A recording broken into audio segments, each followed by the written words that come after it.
Nagaa jirtu ani Yoobsan Bubeeti. Yoobsan Arguu YouTube channel like, share, subscribe gochuu hin dagatina.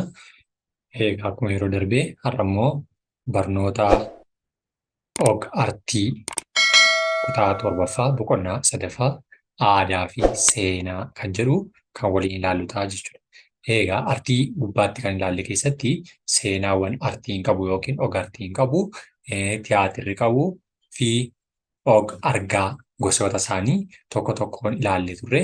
Har'a immoo aadaa fi seenaa og-artii, og-argaa fi fiilmii yookiin tiyaatiraa kanneen jedhu keessatti kan of keessatti qabatee jiru seenaa fi aadaa kan jedhu ilaalla jechuudha.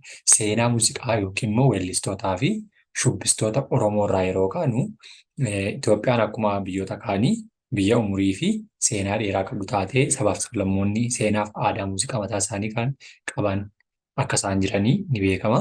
Haa ta'u malee egaa to'annoo hawaas dinagdee fi siyaasa olaantummaa gamtokkee saba tokkoon baroota hedduuf to'atamaa turuu ishee irraa kan ka'eef immoo seenaaf taateewwan dhugaan dhufanii darban barreessuudhaan yookiin dhalootaaf ragaa ol kaa'uu yookiin immoo seenaa sirrii ol kaa'uun immoo bal'inaan seenaa muuziqaa Oromoo yookiin immoo weellistoota shubbistoota kan Oromoo keessatti baay'inaan kan fagoo deeme miti jechuudha. Haa ta'uyyuu malee egaa muuziqaanii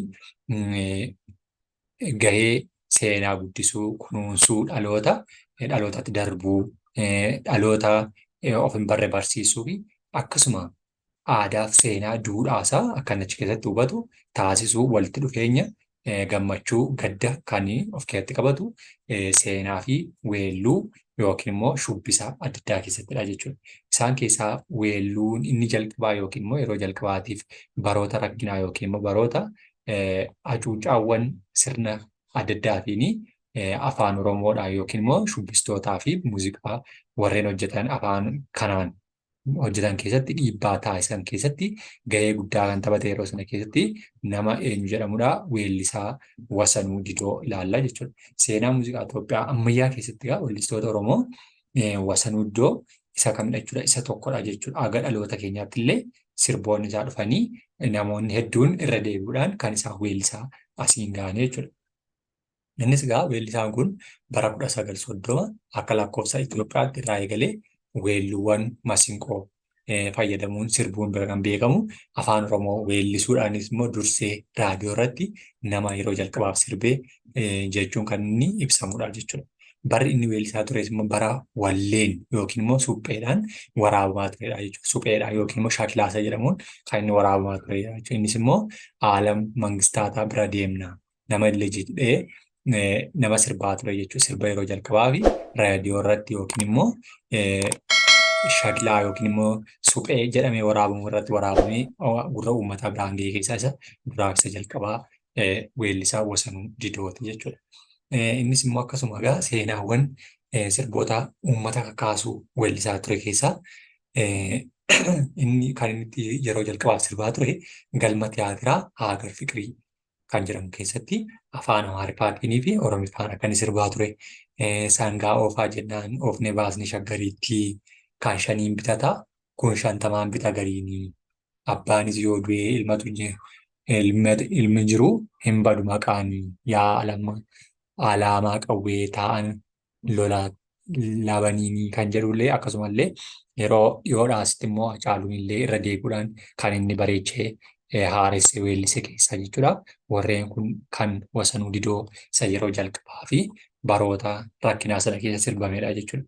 Innis immoo labaniin iyyaa maarree yoo du'e jabaan gaafa biyyaa jechuudhaan illee abbaan gaafa biyyaa du'us ilmi ilma abbaa bu'ee qabsootti fufsiisuu, weelluu uummata kakaasuu yookiin immoo uummata onnachiisuu illee akka sirbaa turedha. Yaa maasii masiinqoo jechuun illee masiinqootti dubbachaa kan inni sirbe. Hangafti immoo masiinqoo taphachuudhaan beekamu immoo akkasuma Laggasaa Abdii illee Wasanuu Didoo fakkeenya akkasaa ta'e illee dubbataa kan ture jechuudha. Wasanuu Didoo irraa akka inni Laggasaa Abdii illee kan inni masiinqoo rukuchuu kana bareedha jechuudha. Inni lammaffaan Laggasaa Abdii yookiin immoo weelluu masiinqootiin kan inni sirbaa ture keessaa bara 1931 akka lakkoofsa Itoophiyaatti Shawaa Kaabaa Aanaa Abbilchuu Yaayyaa Qacamitti kan inni dhalate yoo ta'u, artii Oromoo fi Itoophiyaa keessatti immoo masiinqoo taphachuutiin nama bakka olaanaa qabuu fi weelluu Oromoo beekamaa kan jedhamuutiin kan keessa darbee weellisaa Laggasaa Abdiidha jechuudha. Abdii daadhii fi akkasuma harmee isaa aadde foollee guddataa fi ilma tokkicha ture. Laggasaan jaalala tapha masiinqoo kan boojame yeroo umurii isaa waggaa 20 ta'urra akka magaalaa Shaggar dhaquun mana tiyaatiraa Agar Fiqiriitti illee sirbuu akka inni eegale. Tiyaatira Agar Fiqirii galma tiyaatira biyyoolessaa galma aadaa mana qopheessaa Shaggar orkeestiraa poolisii kubur zabanyaa kanneen kana keessatti illee akka inni hojjechaa turedha jechuudha.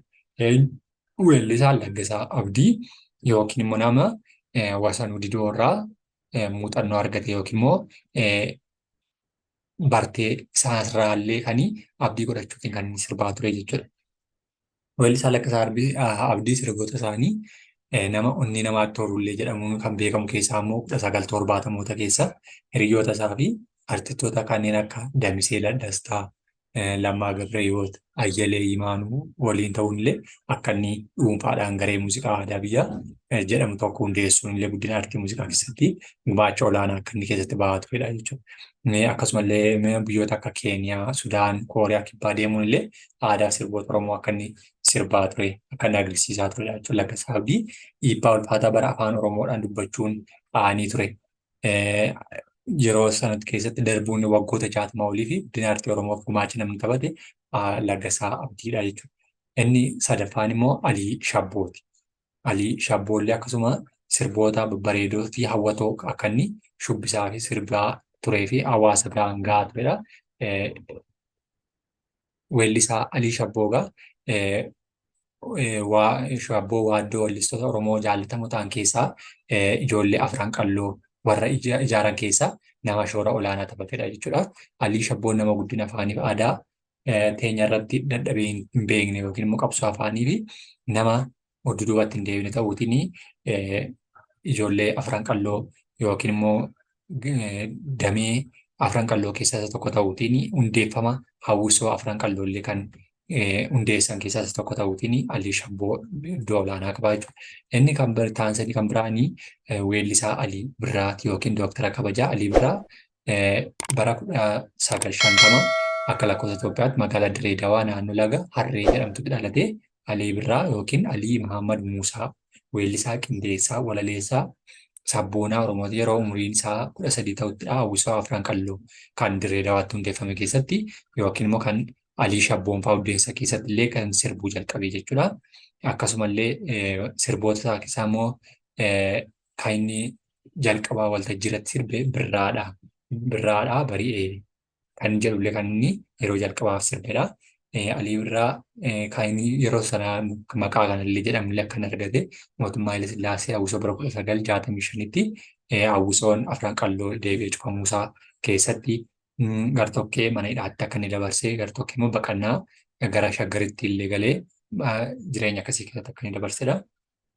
Erga Finfinneetti galee booddeellee hojiilee sirba adda addaa hojjechuudhaan afaan Oromoo dabalatee afaan Amaaraa, afaan Arabaa, afaan Hararii fi afaan Somaaleetiin illee sirbuu akka inni danda'ee turedha. Akkasuma garee Kibur Zabanyaa jedhamutti illee makamuudhaan carraa gara naannoo adda addaa deemee sirbuu illee argateera. Akkasuma Agar Fiqirii, Raas Tiyaatirii fi kanneen kana fakkaatan keessatti illee akka inni shubbisaa ture. 1971 immoo Hin Yaadiin, Assaabbaalee hoo Amaleelee Aabaa jennee kanaaf gammachuu baasee albumii isaa sirboota afaan Sudaan kan akka Al Habiib ween fi sirba Hararii kan akka Yideen Qaal keessaa qabullee ture. 1988 immoo Akaadaamii Artii Loos Angeles yookiin Los Angeles Artii Akaadaamiitti illee barachuuf gara USA deemee bara 1990tti erga eebbifamee booda 1992tti albumii 2 Itoophiyaan alatti kan jalqabaa gallakkisee kunis immoo addunyaa irratti akka beekamu isa godheera. Konsartii baay'ee biyyoota adda addaa keessatti akka inni gaggeessaa ture. 1955tti immoo badhaasa Torontoo Afrikaa Meeriitis kan jedhamullee akka inni argate fi bara 2010tti immoo Yuunivarsiitii Jimmaarraa dooktareetii kabajaa akka argatee fi baroota nuti keessa jiru kana keessatti immoo bara 2014 addunyaa kanarraa lubbuun darbuu danda'ee fi siidaawwan isaa immoo baroota kana keessa naannoo Finfinnee keessatti illee akka dhaabbataa fi jirudha jechuudha. Inni kan biraan weellistuu Haloo Daawwee kan yeroo ammaa kana lubbuun jirtu jechuudha. weellistuu Aloo Daawwee magaalaa Dirree Dawaatti dhalattee guddattee umurii ishee waggaa 15tti isheenis gara aartii kan isheen seentee fi waggoota 40 oliif sirboota aadaa dhuunfaadhaan 10 gareedhaan yookiin immoo kaasettaan 13 walumaa galatti kaasettoota 23 ta'an illee hojjetteetti. Kanaan kan isheen hawaasa biratti fudhatamummaa argattee beekamtii illee argattee jirtudha jechuudha. Sirboota ishee keessaas immoo dhiibbaawwan Oromoo fi afaan Oromoo irra gahaa turan keessallee kan isheen irratti sirbaa turte kan isheen uummata kaasuudhaaf afaan Oromoo yeroo inni dubbatamuudhaaf qaanii ta'e keessatti illee aarsaa guddaa taasisaa turtedha. Sirboota kan akka wal horaa warra keessanii teessumni guddoon shaggarii baabura yaabbadheen faana eegi yaa shamarranii yaa shamarmarii kan jechuudhaan illee jaallattoota ajaa'ibsiistoota hedduu kan isheen horachuu dandeesse Aloo Daawweeti. Kan biraan Ilfinesh Qannooti. Qabsooftuu, weelliftuu Ilfinesh Qannoollee akkasuma dhiyaa Oromiyaa godina Wallagga Bahaa naannoo magaalaa Naqamtee bakka Sibuu Guutoo jedhamtutti dhalattee artiist Ilfinesh bara 1969 akka lakkoofsa Itoophiyaatti jechuudha. Qabsooftuus kan isheen makamte sana booda aartii akka eegalte illee himama. Sirboota ishee keessattis immoo jaalala fakkeessitee illee hacuuccaa uummata ishee ragaa kan isheen sirbaa turte. Mootummaa Dargiitti magaalaa Naqamtee irraa ari'amtee gara magaalaa Finfinnee deemtee hojii aartii adda addaa keessatti akka isheen hirmaachaa turtee fi rakkoon adda addaa akka isheen ragaa ture miidhaawwan adda addaa jechuudha.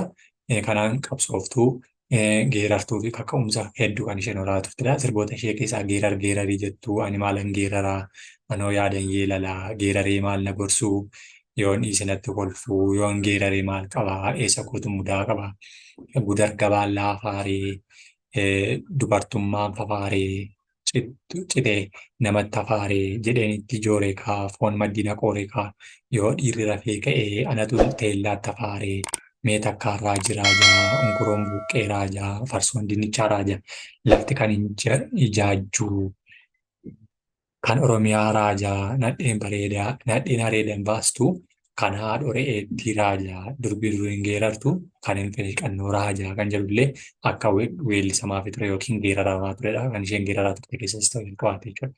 Taasee weellistuu Almaas Tafarraa kan jedhamtudha. Weellistuu Almaas Tafarraa baroota dheeraaf afaan Oromootiin weellisaa akka turtee fi seenaa muuziqaa Oromoo keessattis gahee gurguddaa hojjechuun kan beekamtudha. Hundeeffama baandii Afran Qalloo yookiin Dirree Dawaatti hundaa'e keessatti illee gama muuziqaa Oromootiin gumaacha addaa taasisteetti. Almaas Tafarraa akkuma weellistoota Oromoo kanneen akka Adam Haruunii, Kadir Sayid fa'aa, Alii Shabboo, Aloo Daawwee fa'aa waliin seenaa dheeraa qabdi jechuudha. Kan biraan weellisaa Usmaayoo Muusaadha. Innis 1967 akka lakkoofsa Itoophiyaatti abbaa Muusaa fi haadha isaa Faaxumaa Abdullahiirraa baha Oromiyaatti naannawa magaalaa Haramayaatti dhalatte. Weellisoota Oromoo Usmaayoo Muusaa weellistoota qabsoo bilisummaa Oromootti booree horaan turan keessaa isa tokkodha.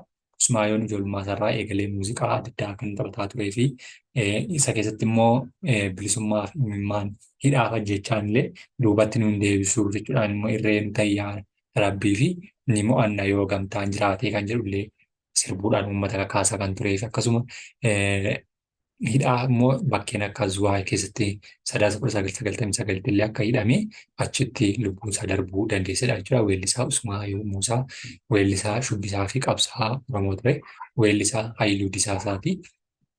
Weellisaa Haayiluu Disaasaas dhalatee kan inni dhalatee lixa Oromiyaa godina Qeellam Wallaggaadhaa Qaaqxeetti jedhamtudha. Hamma addunyaarraa boqotuttis aadaa aartii Oromoo calaqqisiisuu dagaagsuu keessatti shoora guddaa nama taphatedha innis. Haayiluu Disaasaanis kan inni dhiibbaa Oromummaa isaatiif rakkina adda addaa irra gahaa ture dhiibbaawwan hedduun isarra mudachaa akka turanii fi marii shaggee sirboota isaa keessatti iyyaa fi kan kana fakkaatan illee sirbuutiin kan inni beekamudha. Weellisaa Eebbisaa Addunyaa fi qabsaa mirga namummaa Oromoo keessatti gahee hedduu kan taphatedha. Innis immoo lixa Oromiyaa godina Qeellam Wallaggaa magaalaa Dambidollootti kan dhalatee fi meeshaa muuziqaa ammayyaa kan ta'e gitaara taphachuun fi aadaa Oromoo barsiisuu keessatti kan gahee guddaa taphachaa turee fi kan inni balaaf saaxilames immoo akka yaadamee bara 1988 magaalaa Finfinnee bakka Shiroo Meedaa jedhamutti akka inni ajjeefame fi akka inni rakkoo adda addaa isarra gahee lubbuunsaa darbe seenaa isaa garuu yeroo hagamaallee dhalootaa dhalootatti darbaa kan jiraatu Eebbisaa Addunyaa. Weellisaa Hacaaluu Hundeessaa barootuma nuti keessa jirru keessatti kan inni wareegamedha. Innis weellistoota yeroo gabaabaa keessatti jaallatamaa fi maqaa guddaa horatan keessaa isa isa tokko ta'uutiin kan inni beekamuu fi aalbamii sadaffaa osoo dalagaa jirudha. Kan inni lubbuun darbuu danda'e ani Oromoof qaaliidha jechuudha. Inni jecha seenaa dubbatee yoo tapha 29 bara 2020 akka lakkoofsa Awurooppaatti magaalaa guddittii Oromiyaa Finfinnee keessatti ajjeefame. Innis immoo haqaa fi bilisummaaf taasifamuu alatti Oromummaa cimsuu keessatti qoodni inni fudhateeru gahee guddaa kan taphatedha. Hacaaluu Hundeessaa bara amma jiraate keessattis gahee guddaa uummata kakaasuu keessatti gahee guddaa nama taphatee fi nama waa hedduu raawwatedha. Inni mata duree biraa keenya meeshaalee ulfoo argaan argisiisu. Meeshaalee ulfoo jechuun meeshaalee kabajaa aadaa barbaadu yookiin argaan ifaa ifatti yookiin kallattiidhaan agarsiisuun fayyadamuu kan ilaaludha jechuudha. Uummanni Oromoo aadaa fi duudhaa kan inni of gaggeessu, kan inni ol beeksisu, kan inni aadaa isaa mul'ifatu. Inni kunis immoo tokko bokkuun aadaa ulfoo jedhamu keessaa isa kabajaa fi isa jaallatamaa uummata Oromoo biratti beekamu keessaa inni tokko bokkuudha jechuudha. Bokkuun meeshaa ulfoo Oromoon qabu keessaa isa tokko ta'ee seera ittiin tumatee ittiin qajeelcha kan turee fi kan jirudha. Bokkuun boca qaama wal hormaataa dhalaa nama fakkaatu qaba.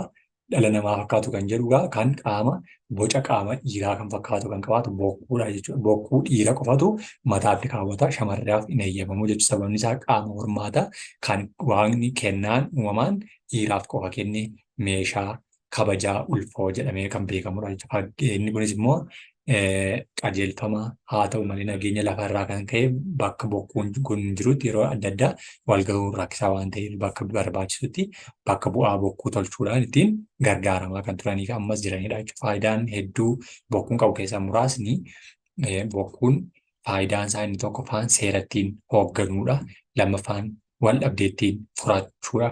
Bakka bokkuun jirutti nagaa araaratu jiraata. Innis immoo mallattoo kabaja dhiiraa yookiin namummaa namni qabu fi araarri jiraatee nagaan jiraatu jedhamee kan beekamu faayidaa bokkuu keessaa tokkoo fi mi'a ulfooti jechuudha. Inni lammaffaan mi'a ulfoo keessaa kallacha. Kallachis mi'a ulfoo Oromoon qabu keessaa isa tokkodha. Innis kunoo kana fakkaata. Innis sibiilaa fi wanni irraa kan hojjetamu meeshaa ulfoo aadaa Oromoo addatti gara samii ilaalchisuun hidhatamu ta'ee kan hidhatamu warra dhiiraatiin innis kallachi meeshaa amantii safuu guddaa qabuuf ulfoo hunda caalaa kabajamudha. Kallachi sibiila irraati kan inni hojjetamu kunooti. Garri kun ishee sibiila jechuudha. Kanaaf uummata Oromoo birattis immoo safuun bakka guddaa kan qabu safuun cabee waaqayyo yoo fuula isaa biyyarraa galagalfate rakkoolee hedduutu dhufa jedheetu amana waan ta'eef uummanni iddoo gadi dhiisaa bishaan malkaa gadi dhiisaa bineensotiin toora jireenyaatti bahuu hongeen ni dheerata. Kanaaf kabaja ulfoo kanaaf qabuuf jecha waaqa sodaatee akka inni jiraatuu fi ni godhatamaa jechuudha. Kallachi ateetee dabee ni qajeelcha. Ateeteen ayyaana dubartootaa yoo ta'u baay'inaan hormaata wajjin kan wal qabatudha. Kanaaf ateeteen kan dhabdeef ilmoo akkaan ittiin kadhatan kan dhalate immoo akka guddatu loonis akka horanii fi kan ittiin kadhatamu kallachadha jechuudha. Kallachi gumee bitaa warra ajjeese warra du'e arrafachuu yeroo barbaadan jaarsa baasanii jaarsi immoo kallachaan dhaqee warra du'e akka araaraaf gumaachuuf yookiin tole jedhanii isaan kadhataaf jechuudha. Kun kanaaf araaraaf kabajaaf daha jedhanii deebisuuf kallachi waan baay'ee kabajamuuf daha jechuun araaraan dhugaa argadhaa jechuudha. Akkasiin gumaaf gumeen bitamaa jechuudha. Warri wal miidhe keessatti araara buufatu kunooti gosa muchaa kan qabdu kallacha jedhamti jechuudha. Meeshaa ulfoo Oromoo keessaa tokkodha. Inni sadaffaan siiqqeedha. Siiqqeen meeshaa ulfoo Oromoo qabu keessaa tokkodha. Innis immoo kan dubartoonni godhatanidha jechuudha. Siiqqeen muka qalloo waddeessa irraa hojjetamtudha. Siiqqeen ulee qalloo sororoo kan muka irraa hojjetamtu mallattoo kabaja dubartootaa aangoo isaanii fi mirga isaanii kan ittiin kabachiifatan waa kan ittiin kadhattu sirna ittiin hirmaatu kan dabeettiin qajeelfatan siiqqeen akka ulee biroo dhaabbataaf loon ittiin tiksuuf yookaan immoo lolaaf ittiin gargaaramne araaraaf nagaadhaaf kadhannaadhaaf itti fayyadamti siiqqeen kan dubartootaati jechuudha. Kun ulee isaan qabatanii jiran kana jechuudha. Inni kan biraan caaccuudha. Caaccuunis meeshaa ulfoo dubartoonni itti fayyadaman yoo ta'u qaama wal hormaataa alaati inni kunis akkuma bokkuu siiqqeenis qaama wal hormaataa dubartootaa kan fakkaatudha. Kun adda ishee jirti. Kun gidduun ishee baqaqtuudha. Qaama saala dubartootaa kan fakkaattu qabaatti jechuudha. Kanaaf hormaata dubartootaa bakka bu'atti jechuudha. Qaama dubartii yookiin immoo kennaa kan dubartiif qofti kenname qaama hormaata kan ittiin dhaluu yookiin kan ittiin dahuu danda'an jedhamte kan alaadhaaf qofa uumamaan waaqayyootiin kennamtu jechuudha. Caaccuun meeshaalee ho'atee ittiin qajeelfamtu keessaa tokkodha. Caaccuun yookiin teepha yookiin gogaa irratti elellaa hodhuun hojjetamudha jechuudha. Kunaatii gogaan jala jirti, elellaan ishee gidduu gidduudha. Kanaaf caaccuun kana akkanaatti qophooteetti. Caaccuun kun immoo qaama saala dubaraatiin bakka buufamteetu fakkeeffamtee kan argisiifamtu waan taateef caaccuun meeshaa ulfoo Oromoo kabajuu keessaa ishee arfaffaati jechuudha. Inni kan biraanii beekumsa xabboo og-tiyaatiraa fi og-fiilmiidhaan argisiisuuti. Beekumsa xabboo yookiin immoo beekumsa buleeyyii turee jedhamu og-tiyaatiraa fi og-fiilmiidhaan kan agarsiisu. Og-tiyaatiraan kallattiidhaan kan agarsiifamu, og-fiilmiidhaan immoo waraabamee viidiyoodhaan kan dhiyaatu jechuudha. Isaan sana kan nu agarsiisu yookiin kan nu barsiisu keessatti immoo namni dhalli namaa durii kaasee kan ittiin jiraachaa ture keessatti kan inni ittiin wal barsiisudha. Isaan keessaa irreecha irratti. Fakkeenyaaf biyya keenya keessatti akka waliigalaatti ayyaanonni kabajaman baay'eedha. Irreecha ayyaana Oromoo isa guddaa tokkodha. Ayyaanni irreechaa uummanni xiqqaa guddaattiin ilillii yookaan abaaboo fi marga jiidhaa qabatanii malkaatti wal gahuudhaan waaqa rooba roobsitee nagaan bifa biraatiin isaan baasee biyya nagaan godhee galateeffachuudhaaf kan ittiin bahamu irreechadha jechuudha. Irreechi kallattiidhaan waraabbii malee qaamaan bakka sanatti argamanii kallattiidhaan kan argatan og-artii jennaan, og-tiyaatira kan jennu garuu kan waraabamee nutti dhiyaatu jechuudha. Mil'uu taphee irreechaa keessatti immoo tapha yeroo sana ganama barii namoonni ayyaana irreechaa deeman gamaa gamanaaf uffata aadaa uffatanii faaya garaagaraaf of qopheessanii kan isaan dhiyaatan keessatti fakkeenyaaf dubartoonni yaa maree jechaa yaa waaqa uumaa hundaa maree jechaa kan isaan gara lagaa deemuutiin kan isaan waaqeffatanii sirboonni hundi isaaniiyyuu jechuudha.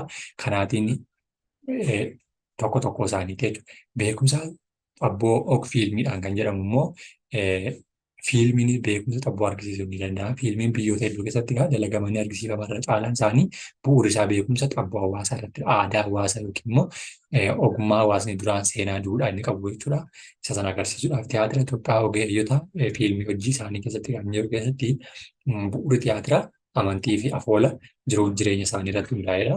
Innis immoo hawaasni maal hawaasaa maal hojjeta maal beekamtii argatas jedhu sana jechuudha. Innis immoo akka warra Giriik Roomaa bifa tiyaatiraatiin dhiyaachuu baatu bu'uurri isaa haaluma jiruuf jireenya hawaasichaa irratti kan bu'uureffatedha jechuudha. Kanaatiin tokko tokko isaaniiyyuu ilaaluun ni isaan keessaa ogeessonni kan akka Tsaggaayee Gabramadiin yookiin Tsaggaayee Roobalee Qawweessaa, Mangistuu Lammaa, Malaakuu, Ashaagiree, Dabbabee Asheetuu warreen jedhaman kun warreen biyya Itoophiyaa 1970 keessa beekamtii qabanii jechuudha. Bara birraan barii sirboota Maammoo Mazammiriif illee sirba barraa'e 1958 Hayilee Fidaatiin kan barreeffame akka jalqabbii og-tiyaatiriitti yoo ilaalamu warreen turan keessaatti jechuudha. Qorannoo naannolee beekattu dur keessatti sirbaa turan tiyaatirii dukkanaan duubaa kan Isaayyaas Hordofaatiin barraa'e fi kanneen kana fakkaatan yookiin Dhaabaa Wayyeessaatiin barraa'e dukkanaan duuba Dhaabaa Wayyeessaatiin kan barraa'e Intasaayii Mokonnin Mootaa tiyaatira Jilbiibbee jedhamullee 1985 Inkluusaakii fi Guullee Bulaa jedhaman Faayisaa Yaadasaan barreeffamanii Hulluuqqoo Dhaabaa Wayyeessaatiin kan deebi'ee barraa'eeru. Fi kanneen kana fakkaatan tokko tokko isaanii yoo ilaalu Godoo Xiiqii, Morkii, Miila Bakarra kanneen jedhaman kun warreen tiyaatira Itoophiyaa keessa 1980 keessa barraa'anii hawaasa biraan gahaa turanii warreen duraati jechuudha. Kuni fi kanneen kana fakkaatan keessatti ilaaluun ni danda'ama jechuudha. Yoo absaan arguu YouTube channel like, share, subscribe gochuun dandeenya. Galatoomaa ulfaadha.